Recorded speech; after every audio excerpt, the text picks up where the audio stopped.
قال رسول الله صلى الله عليه وسلم الدعاء مخ العبادة।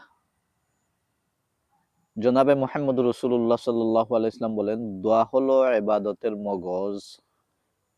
এখন কত হইল দোয়া নিয়ে আমরা সমাজে কিছু বিতর্ক আছে। কেউ কেউ কইন নামাজ পড়ে দোয়া পড়া বেদাত, কেউ কেউ হারামও কইন। যেমন লামাজহাবি বাইনতে আমরা যারা মাযহাবের অনুসরণ করি, আমরা হানাফি মাযহাব, শাফি, মালিকি, হাম্বলি যে সমস্ত মাযহাব অবলম্বনকারী আমরা আছি, আমরা যে নমাজের পরে দোয়া করি, এই দোয়াটারে লামাজহাবি হলতে বেদাত কইন, অনেকে হারামও কইন।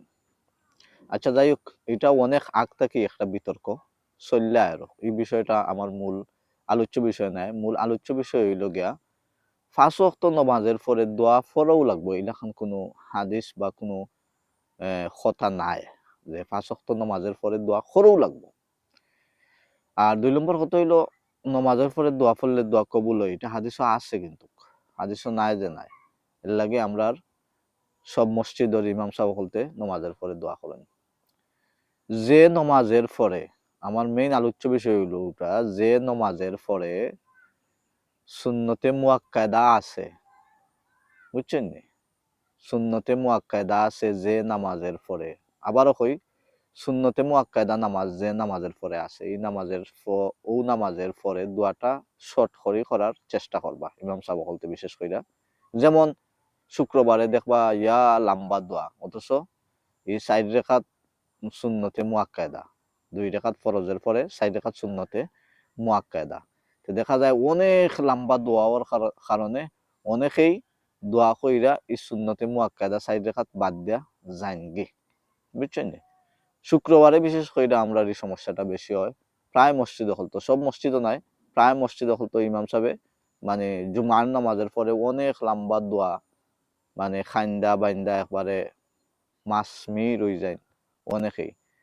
ভাই এই যে সুন্নতে মুআক্কাদা, ইমাম সাহেবরে কইরাম, এই যে সুন্নতে মুআক্কাদা বিচারায় ছাড়লো আপনার দোয়ার কারণে, অনেকে আছে এরকম, দোয়ার কারণে সুন্নতে মুআক্কাদা বাদ দিলায়, এই গুনার দায়ভারটা কে নিব? এর লাগি যেহেতু আজকে শুক্রবার, শুক্রবারের লাগি এই ভিডিওটা আজকে দিলাম।